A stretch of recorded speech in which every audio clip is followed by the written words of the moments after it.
There are moments in history when the world seems to hold its breath, moments when three souls, separated by centuries and continents, find themselves standing at the edge of something vast and uncontainable. Human longing. One seeks survival in soot-choked air. One seeks ecstasy beneath moonlit vines. One seeks immortality in marble and mortar. They never meet. They never know each other's names, and yet their stories whisper the same truth. Civilizations are built on backs that break, hearts that dare, and minds that refuse to be erased. You wake not to sunlight, but to the sound of a bell that doesn't toll, it accuses. It's 4:17 a.m. in Manchester, 1843. Outside, the fog coils like a living thing, thick with coal dust and the ghosts of yesterday's coughs. You are 12. Your name is Eliza.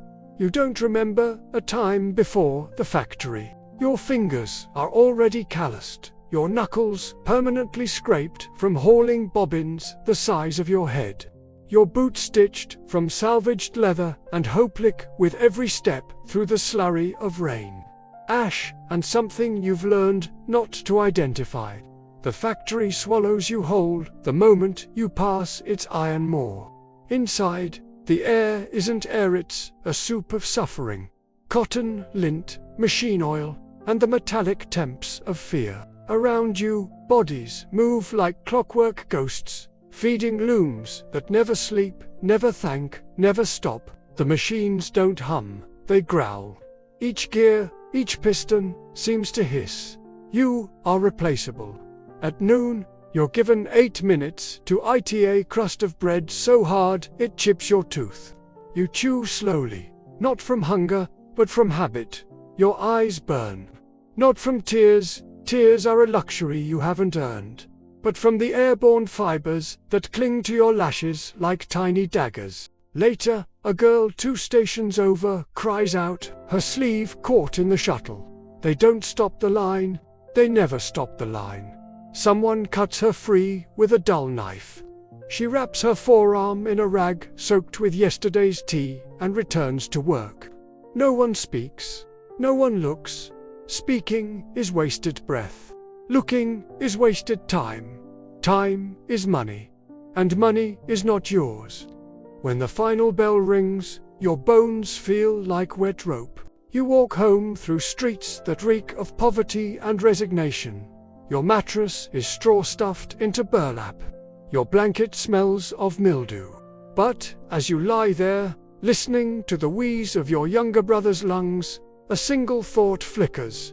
There must be more than this. And in that flicker, tiny, terrified, tenacious, lies the first spark of revolution, 300 miles south and 18 centuries earlier, on a hill outside Capua. A woman named Livia lights a torch. She is not supposed to be here. Roman wives do not wander into forests at night. They do not remove their sticklers. They do not dance barefoot in circles where slaves and senators mingle as equals.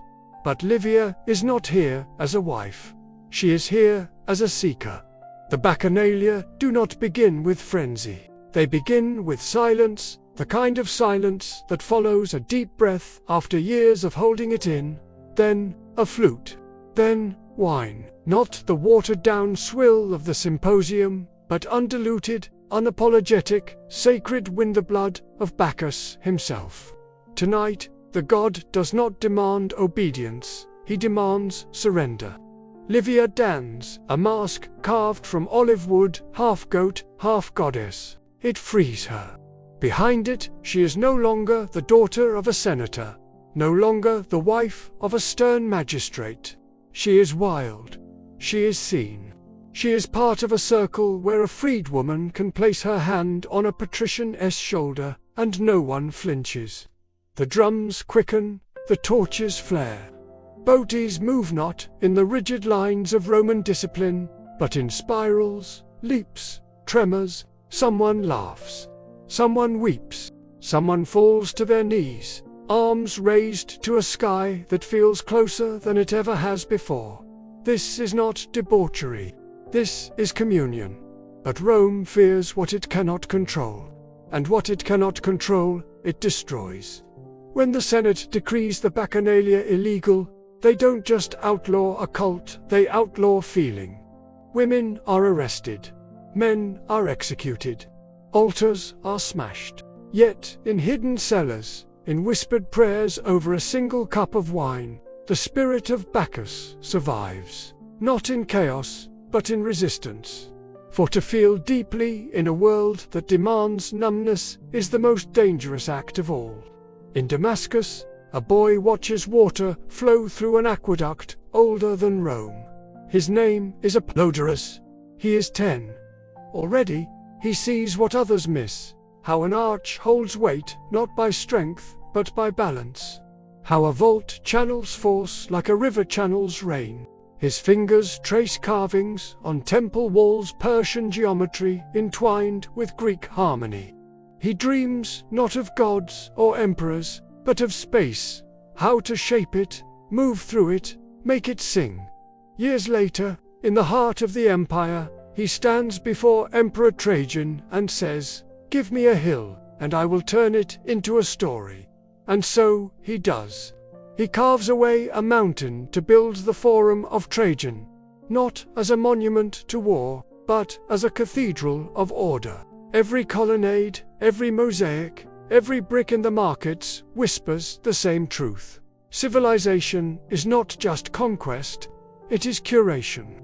His bridge over the Danube is not just stone and timber, it's defiance of nature, a declaration that rivers bow to human will. His column is not just marble, it is memory made visible, winding upward like a prayer. But empires are fickle. Trajan dies. Hadrian rises, a man who loves architecture but fears genius. When Apollodorus dares to say, "Your design is flawed," the emperor doesn't see honesty, he sees insult. Exile follows, then silence, then death. Yet walk through Rome today, and you will still feel him.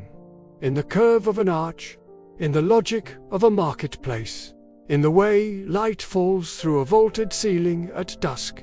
Rome tried to erase him, but stone does not forget. Eliza, Livia, Apollodorus. 3 lives, 3 eras. One unbroken thread, the human refusal to be reduced. Eliza survives, not because she is strong, but because she notices the way light hits a puddle, the way her brother smiles when she hums, the way her hands, though scarred, can still hold hope. Livia endures not because she is reckless, but because she dares to feel joy, to seek unity, to believe that liberation is not a sin, but a birthright. Apollodorus triumphs, not because he is brilliant, but because he builds, not just with stone, but with vision, with synthesis, with the quiet certainty that the best of humanity is made when cultures collide and create something new. Their worlds are gone, their names nearly lost, but their echoes remain in labor laws won through grit, in rituals that honor the sacredness of release, in cities that still stand because someone once believed they could. And so, as you sit in your warm room, on your cushioned chair, listening to this story on a device that would seem like magic to any of them, remember, you are the heir of their courage. You are the beneficiary of their defiance. You are the witness to their echo. Do not look away. Do not take it for granted. And never, ever forget the world is built by those who refuse to break. Thanks for watching. If this story resonated with you, consider subscribing for more journeys into the past. We'll see you in the next one.